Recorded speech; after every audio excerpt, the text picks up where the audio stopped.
Je veux apprendre à créer des émotions positives pour attirer ce que je veux dans ma vie.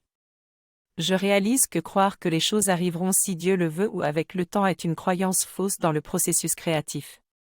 Pour avoir une vie qui me plaît, il est important de ressentir des émotions positives le plus souvent possible et de limiter les émotions négatives.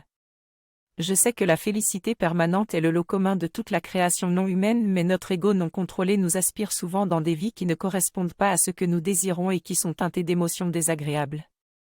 Cela se traduit souvent par des artifices pour les pallier ou en se disant que c'est la vie. Je réalise que l'état de félicité n'est jamais perdu et peut être retrouvé en apprenant à apprécier au lieu de critiquer. Apprécier signifie prendre de la valeur et trouver agréable tout en gardant le concept de prix en tête. Je sais que le mot « critiquer » dérive du mot « juge » et qu'il est souvent employé aujourd'hui dans le négatif. Mon travail consiste donc à apprendre à séparer le bon grain de l'ivraie et à focaliser dessus.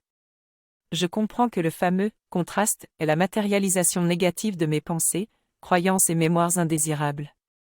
Je suis simplement confronté à ce que j'héberge et qui est contraire à ma nature profonde.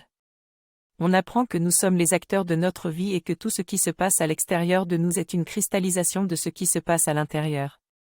Le contraste, ou les choses que nous ne voulons pas dans notre vie, peut être utilisé comme un voyant rouge pour opérer des changements intérieurs. Cependant, beaucoup de gens perçoivent ce contraste comme une menace et le refusent, l'enfouissent ou s'en servent comme d'une arme. Le mieux est donc d'apprendre à apprécier chaque chose et de rechercher le positif en toute chose. En attendant, il est recommandé de s'entraîner à apprécier et de partager cette vidéo avec ceux qui en ont besoin.